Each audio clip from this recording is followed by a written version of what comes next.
안녕하십니까. 반갑습니다. 너무나 좀 힘든 시기라고 봐야 되겠죠. 하지만 웃으면서 기쁘고 즐겁게 그리고 아름답게 살아가야 되겠습니다. 오늘도 우정에 관한 내용인데 공부입니다. 프랑스에는 화성이라고 부르는, 그러니까 화단의 성인격이라고 하는 화가가 있죠. 밀레입니다. 밀레에게는 루소라고 하는 친구가 있었죠. 그 당시에 화가들, 지금도 마찬가지겠지만 엄청나게 힘들게 살았죠. 예술인들이 그 당대의 부귀영화하기라는 건 정말 힘든 일이죠. 프랑스의 화성 밀레가 접목하고 있는 농부라고 하는 명화를 그렸을 때는 그 밀레의 집에 난로, 그러니까 그 벽난로죠. 벽난로에 땔감을 지필 여유조차 없었을 때입니다. 우리나라 말로 치면 참 뭐가 찢어지게 가난했었던 거죠. 그래서 불가에 그런 말이 있죠. 배가 고파야 도심이 일어난다. 즉 공부할 마음이 생긴다. 돈 많은데 뭐하라고 힘들게 그림을 그리겠습니까? 네. 요즘 제 세태에서 볼 때 제가 보면 왜 그 프로 골퍼들 있죠. 타이거 우즈나 이런 분들. 정말 명품이라는 명품도 골라가면서 웃돈을 받아가면서 협찬을 받는 그런 분들이 많이 계십니다. 정말 많이 계시죠. 그런 분들이 거기에 안주하지 않고 거기에 머물지 않고 끊임없이 운동을 추구하고 노력하는 모습을 볼 때 경외심이 일어납니다. 그리고 미국의 프로 레슬러들이 있죠. 아마 미국에서 돈을 제일 많이 번다고 해도 과언이 아닐 거예요.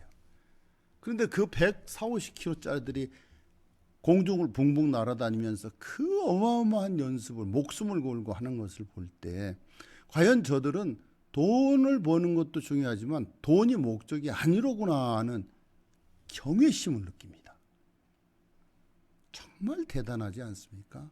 거기에 부처님이나 예수님 같은 성인들은 구걸을 해가면서도 자기의 길을 꿋꿋이 가셨던 이런 분들이 있어서 세상이 움직여지고 또 돌아가지 않나 이런 생각을 해봅니다. 잠시 빗나갔지만 그 밀레가 이 접목하고 있는 농부라는 명화를 그렸을 때는 난로를 지필 땔감 살 돈도 없어서 식구들 모두가 굶주림과 추위에 덜덜덜덜 떨고 있을 때였습니다.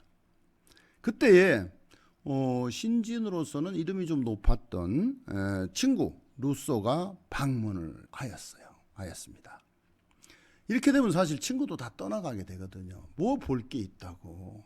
같이 어울려도 레벨도 안 맞고 이런데 그 친구가 방문을 했습니다. 밀레군 기뻐해 주게. 드디어 자네의 그림을 사려는 사람이 나타났네.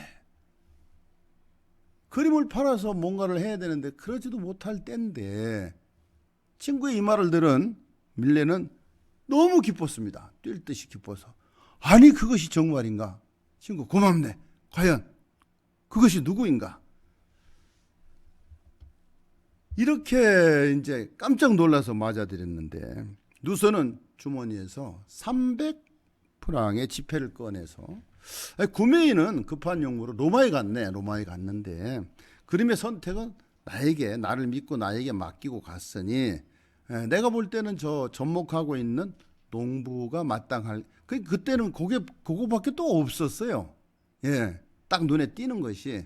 그러니까 자기가 볼 때는 그게 마땅하다 이게 여겼겠죠. 그래서 저것을 나에게 양도해 줄 수 있겠는가 하니까 아이고 이 친구야 양도해 주고 말고 어디 있겠나. 이렇게 거금을 주고 구입해 주는 것만 해도 나는 그분께 정말 돈수백배 우리나라 말로 감사를 드리네. 그리고 자네한테도 너무 고마운 마음을 갖고 있네. 감사하네.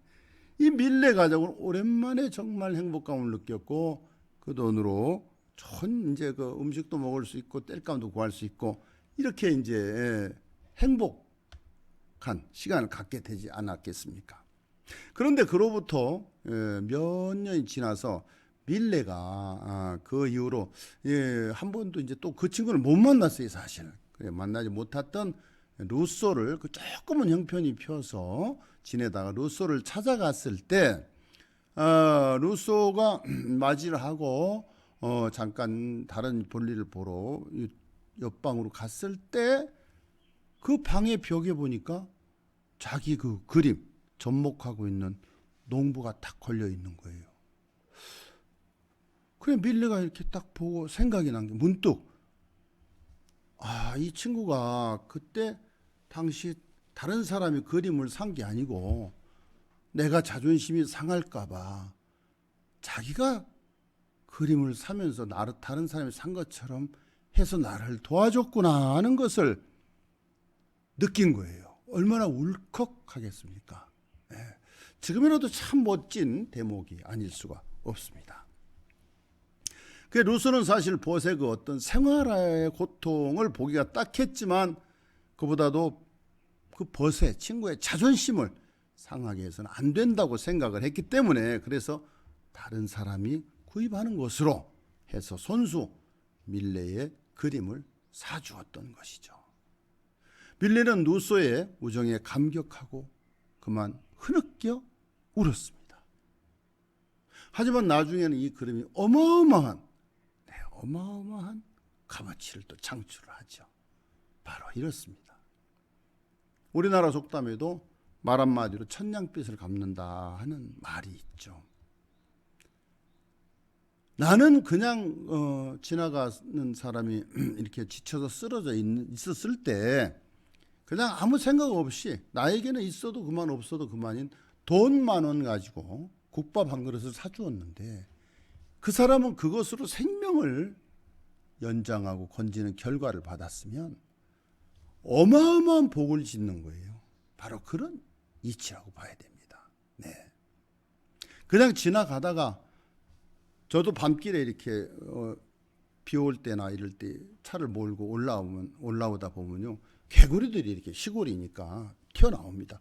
그래서 차를 이렇게 오다가 쓰고 또 피해서 가고 이러기를 이제 여러 번 하거든요. 그래서 비 오는 날은 되도록 밤에는 어디를 안 나가려고 여름철에는 애를 쓰는데 바로 이런 것들이 내가 조금만 조심하면 생명 하나를 이렇게 건질 수 있지 않습니까? 네, 바로 이런 거. 나는 아무것도 아닌데 상대에게는 어마어마한 은혜가 되는 일들이 이 세상에는 너무나 많이 있다는 거. 그래서 오늘은 이 프랑스의 화성 밀레와 그 친구 루소를 보고 제가 느낀 바가 있어서 여러분께 본문으로 들려드렸습니다. 감사합니다.